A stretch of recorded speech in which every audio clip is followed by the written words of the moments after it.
Tuesday evening Trinity video in preparation for Wednesday meditation. That's right. Every Wednesday at 6 o'clock we do a meditation at the Adawehi Healing Center.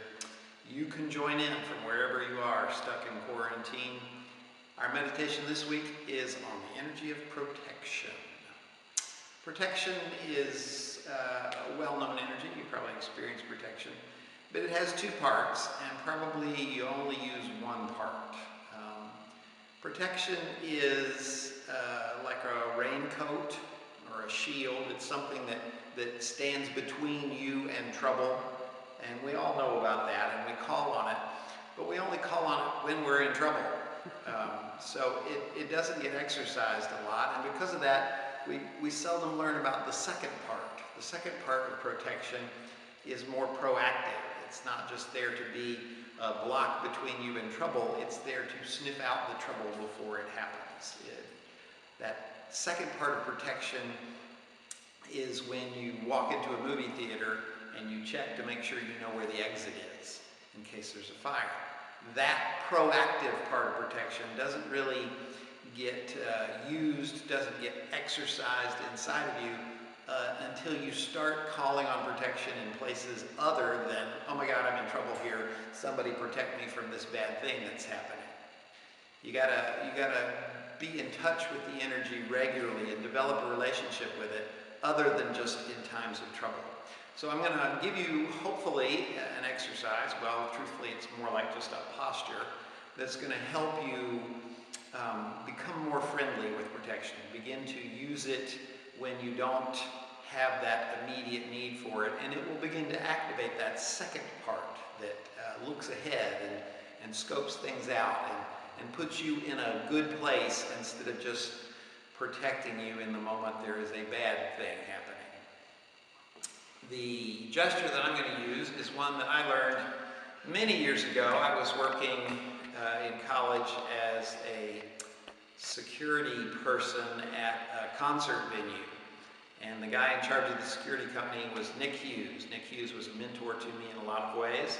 And he taught me this, that whenever you walk into a place, a new place, an arena, a club, any place where there might be a crowd and you need to be aware that later there might be some sort of trouble, you walk into that place and you go, oh my, what do we have here? And you clap your hands together. It's sort of like that gesture, you're clapping, but you put your hands together and your elbows come out a little bit. You've sort of got this rigid brace. Oh my, what do we have here? If you just do it right now, just try it a couple of times, you'll feel that it puts you in sort of an aware place. You're like, what's going on? What do we have here? That gesture activates the silent side of protection, that let's look around, let's see where the exits are.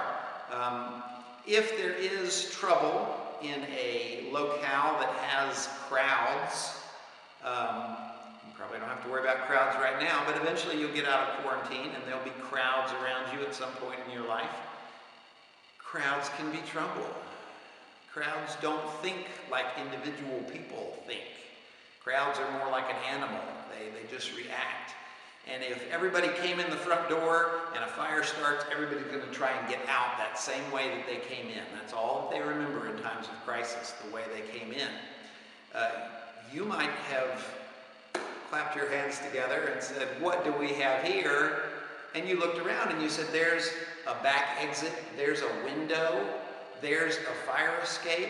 You'll have seen the other places to get out, and you can move quickly to those exits instead of being caught in the stampede as everybody rushes towards the main entrance. That's where you don't want to be. This gesture not only activates that observant part of protection, this can help you with the second part, the shield part, the part that you already know about. Because if you maintain this posture in the middle of a crowd, you have this wonderful rigid structure with your elbows out. Crowds become a problem when you get 6 people per square foot. When you have that sort of density packed into a small space, that's when people begin to suffocate That's when people get trampled. That's when deaths occur in a crowd. And when you have your hands like this, your elbows are out. If you feel somebody touching both elbows at the same time, you've reached that level of density and you need to start leaving. Before something happens, before there is a panic, before there's a stampede, you start leaving. As soon as you feel something touching both elbows in this posture, you know we've gotten too dense. Too many people in this space, time to move out. And you'll know to move out towards that fire exit or that window because you looked around ahead of time.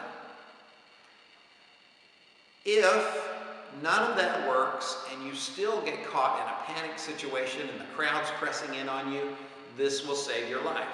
Because if your hands are down by your sides, you get trapped and you can't do anything and you begin to get crushed. Half of the deaths that occur in crowd situations are asphyxiation. People simply standing there crushed so tight they can't breathe anymore. This will prevent that. You've got your hands up, you can begin to block people out, provide a space. You've got this wedge that you have to push through the crowd with sometimes. You've got this braced angle that's going to keep your ribs from being crushed.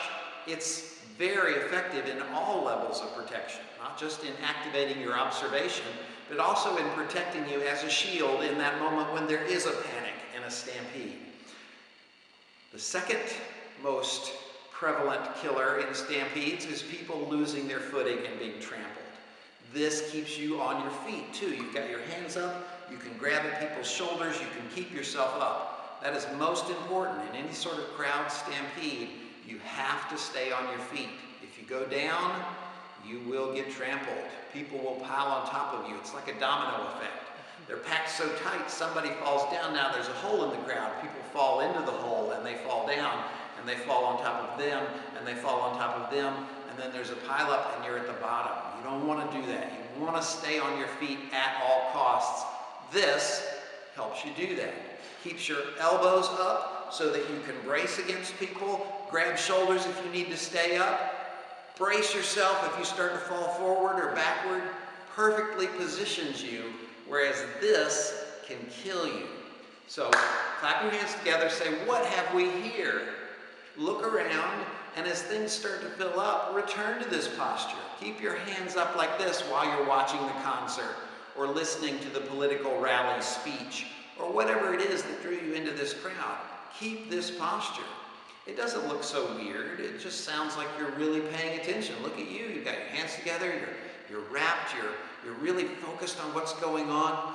But subtly, you've created this little barrier around you that keeps people at a distance, gives you that space to breathe, keeps your hands up if you need to keep your balance from falling or from being pushed.